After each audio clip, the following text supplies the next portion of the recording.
갔다 왔잖아. 바다 사이로 길이 난 거니까 진짜 대단한 것 같아. 야, 우리나라 기술력이 대단한 거지. 그래서 벌써 여기 관광지로 개발하는 거야. 엄마가 배 타고 갔다는 곳이 선인도였는데 우리는 차로 갈 수 있게 되었네. 그랬지. 캔디야, 길을 잘 봐야 나중에 땅도 잘 설명할 수 있어? 엄마, 응. 이번 여행은 너무 즐거웠어. 다음에 또 장. 우리 딸은 다행이었네. 엄마 일하는데 힘들까봐 걱정했는데 즐거웠다 가니까 다음에 또 고객 미팅할 때 같이 오자. 그때는 뭐하고 놀지? 야, 여기에 짚라인도 있고 자전거로 섬 투어도 할 수 있고 또 우리나라 최대 규모로 케이블카도 들어온대. 그런 거 타고 놀면 되지. 와, 신난다. 사람들 더 많아지겠네. 그럼 엄마 너무 바빠지는데. 너무 바빠지면 누구랑 놀지? 캔디랑 노는 시간을 한번 생각해 볼게요. 네. 도지쟁이 빠시기 엄마의 조영식입니다. 요즘에 캔디가 초등학생이다 보니까 방학을 해서 집에 있고 엄마는 바쁘고 그래서 제가 계획한 게 함께 새만금에 다니고 있습니다. 보면서 아이도 놀라는 거예요. 얼마 전에 없던 막 다리들이 생기고 도로 공사하고 이런 것들을 보면서 얘가 엄마 이렇게 빨리 공사가 되고 있어? 라고 하면서 놀래더라는 거예요. 자, 우리 투자자들은 개발이 되는 지역일수록 왜 얘기가 먼저 되고 있는지 그 이유를 알고 계셔야겠죠. 토지 투자는 사실 그 정보를 믿고 투자한 사람만 돈을 벌게 되는 것 같아요. 도대체 왜 괴하면이 이렇게 많이들 찾는 걸까요? 대표적으로 새만금에 지금 관광단지를 시작하는 선유도부터 한번 시작이 됐다면 선유도의 땅값은 가만히 가보시면 알겠지만 사고 팔 만한 땅이 별로 없어요. 관광지인데. 땅이 별로 없기 때문에 찾는 사람은 많은데 폭등할 수밖에 없는 거고요. 자, 선유도가 섬이었는데 길이 나면서 이렇게 관광의 코스가 되면서 이어지게 됐잖아요. 그럼 두 번째로 예전에 지금 가장 인기가 많은 곳 중에 또 개화리였단 말이죠. 개화리는 거기도 섬이었어요. 그런데 방조제로 이렇게 매립이 되면서 여기가 육지가 된 거죠. 지난번 영상에 말씀드린 것처럼 개화리는 개와 쌀을 생산하기 위해서 저희 친정엄마 동네가 소멸되면서 그 지역 주민들이 이주하면서 여기는 쌀을 생산하는 목적이었거든요. 무슨 뜻이냐면 일부만 죽어지고 나머지 땅이 다 농사짓는 농림지역이라는 겁니다. 개발이 되고 싶어도 용도 자체가 개발할 수 있는 땅이 별로 없기 때문에 여기 또한 지금 가격이 폭등을 한 거고요. 이렇게 찾는 사람은 맞는데 땅이 개발할 수 있는 건 한계가 있기 때문에 현재 그 땅들이 값이 폭등한다는 겁니다. 개화리, 의복리, 창북리. 자, 이렇게 돈이 된다는 지역들을 보니까 도로가 나고 있네요. 새만금의 남북 이쪽 도로는 지금 공사하고 있잖아요. 그래서 현장 사진을 보다시피 개통이 되는 시점을 맞이해서 이미 투자자들이 개화리, 의복리를 사고 또 사고 싶어 하기 때문에 먼저 폭등을 했겠죠.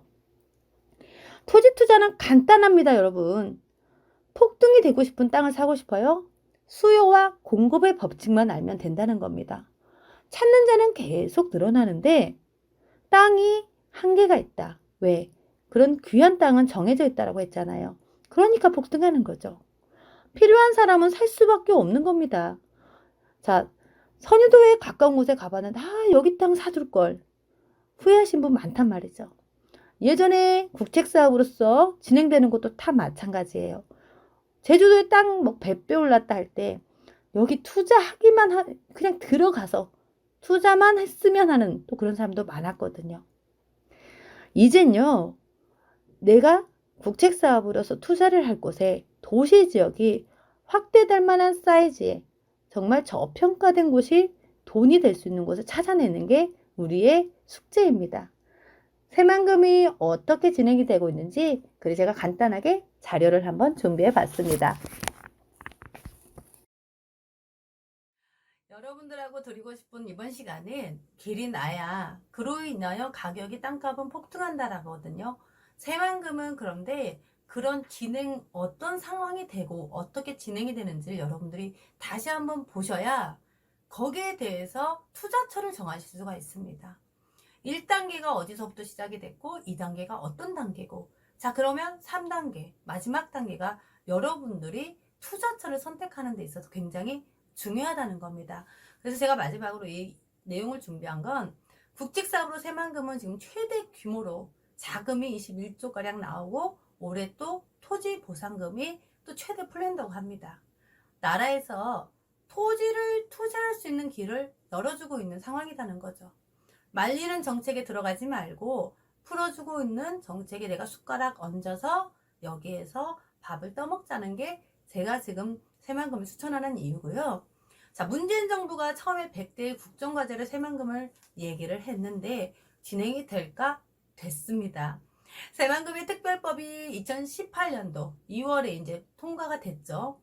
특별법은 내가 진행하는 속도를 그래서 빨리 낼 수 있는 이 국책사업의 가장 큰 법이라고 생각을 하시면 됩니다. 그리고 2023년 잼버리 대회가 확정이 되면서 이 속도가 계속해서 낼 수 있도록 여러분들이 규제를 바꿔줬다고 생각을 하면 됩니다. 자, 그리고 이걸 책임지는 새만금 개발청, 새만금 개발공사 이게 2018년도에 이제 완성이 됐죠. 자, 그러면 엄마 아빠 집이 다 가꾸어졌어요. 여러분 생각해보세요. 집이 없는데 뭘 꾸밀 수가 없잖아요. 집이 가꾸어졌기 때문에 새만금은 2018년도부터 속도를 내기 시작한 겁니다. 우리나라의 유일한 지금 국책사업으로서 진행이 되는 새만금은 현재 어디까지 왔는지를 한번 다시 생각해 보자는 겁니다. 자, 두 번째 단계에 그냥 이 새만금도 발표하는 과정의 공간 구조가 어떻게 쓰겠다라고 계획이 되어 있습니다. 그 계획에 맞춰서 지금 제일 첫 단계였던 인프라를 세 번째 구축하는 거죠. 국책사업으로서 1단계 발표가 됐고 개발 단계가 공간 구조로 발표가 됐다는 거죠. 그래서 세 번째로 우리가 국책사업은 SOC에 돈이 보상이 제일 먼저 들어갑니다 라고 많은 강조를 했던 겁니다. 제가 영상에 보셨다시피 동서 이축도로가 2020년도 올해 완공이 돼요. 그리고 이게 전주로 이제 연결이 됨으로써 고속도로가 동서를 연결하는 유일한 도로가 되는 거죠. 남북 이축 도로도 지금 공사하고 있고요. 자, 이런 도로들이 연결이 됨으로써 땅값이 바뀐다는 겁니다. 공항 항만철도 도로 이건 SOC에서 지금 유일하게 우리나라에서 이루어지는 게 새만금인데 이런 SOC를 여러분들이 알아야 땅값이 보이는 거예요. 어디가 폭등을 할 건지 이런 길들이 나줘야 여러분들 느낀다는 거예요. 예전에 선유도 갈 때 배 타고 가면 아무것도 없었거든요. 그런데 지금 가보기만 해도 후회가 되는 게 그런 이유죠. 길이 나고 정말 이렇게 될 줄을 몰랐던 거죠. 이런 SOC가 구축이 된 다음에 무엇이 들어온다고 했죠? 인구 유입이 될 수 있고 그 다음에 기업이 들어올 수 있는 단계가 된다는 겁니다. 기업이 들어옴으로써 당연히 인구 유입은 되는 거고 고용 창출의 문제가 해결이 되는 거죠. 함께 진행이 되는 겁니다. 그래서 지금 전기차 클러스터로 이제 본격 조성한다고. 근데 우리 계속 얘기했었거든요. 새만금은 이런 재생에너지 산업단지로 앞으로 할 거다. 진짜 이제 본격 조성한다고 발표했습니다. 자, 공간구조 나왔다라고 했잖아요.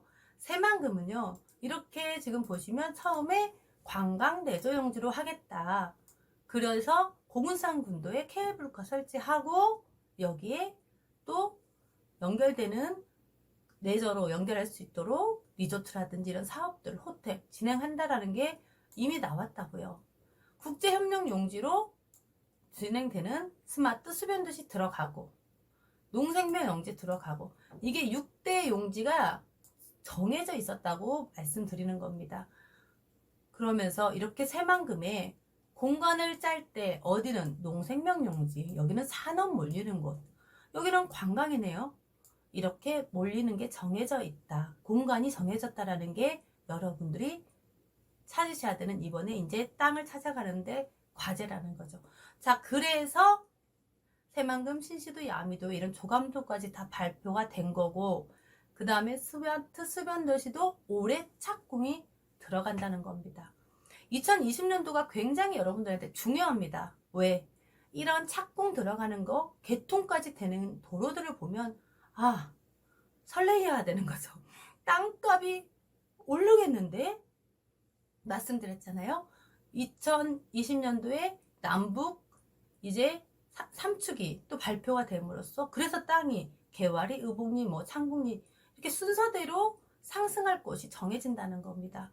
개발의 단계는 또 그럼 어떻게 되냐? 3단계로 한번 생각을 해보셔야 돼요.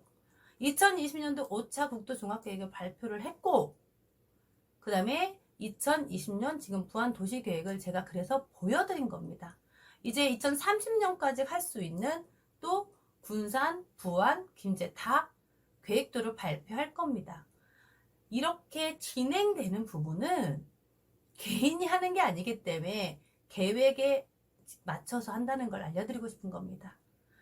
여러분들한테 아무리 제가 부안의 토지 거래량이 여기서부터 상승하기 시작했고 2018년도 이제 급상승됨을 말씀을 드려도 마지막 단계는요, 실행입니다. 투자를 많은 부분들을 컨설팅을 하고 저도 정말 투자를 하는데 투자 타이밍을 잡는 것도 실행에 있어서 할까 말까 하다가 놓치는 분들, 정말 될까 말까 하다가 놓치시는 분들, 똑같은 땅을 사는데 늦게 사서 또 제때 매도를 못해서 돈을 못 버시는 분, 이거는 장소가 문제가 있는 게 아니라 선택의 문제가 있는 겁니다. 여러분들에게 드리고 싶은 건 길이 나야 분명하게 돈이 든다. 그래서 땅값이 폭등한다라는 걸 말씀을 드리면서 내가 마지막에 혹시 돈을 지금 못 번다면, 이런 상황에서도 못 번다면 다시 한번 본인의 결정권을 생각해 보시라는 겁니다. 중요한 변화를 위해서 이렇게 선택의 기회가 지금 찾아왔다고요. 이게 지금 솔개라는 새입니다. 가장 오래 사는 새 중에 하나인데 이렇게 오래 멋지게 살기까지는 엄청 스스로 그 고난의 시간을 겪습니다. 자기가 자기 입으로 정말 이 털을 다 뽑고 발톱을 다 뽑고 그런 시간을 겪으면서 새 삶을 사는 겁니다. 여러분들은 당신한테 지금 내가 필요한 게 어떤 변화인지, 무엇이 기회인지, 정말 어떤 결정을 내려야 할지 사실은 본인만, 당신만 지금 이걸 알고 있다는 거죠. 아무리 옆에서 조력자들이 알려주어도 선택은 누가 하는 거죠? 그렇죠. 투자자 본인 스스로입니다. 결정하셔야 합니다. 정말 저는 안타까워서 드리는 겁니다. 2020년도 내가 내 인생을 새만금에서 한번 바꿔봐야겠다. 내가 토지 투자라는 걸 해서 인생을 한번 바꿔보고 싶다면 이제 마지막 단계는 결정입니다. 그 결정을 올바르게 정말 해서 수익을 낼 수 있도록 도와드리고 싶어서 저도 이런 자료까지 준비하면서 여러분들한테 말씀을 드리는 겁니다. 2020년도를 꼭 부자 되시라고 저도 응원 더 하겠습니다. 토지쟁이 빠시기, 여러분들의 구독이 저에게는 응원이 됩니다. 감사합니다.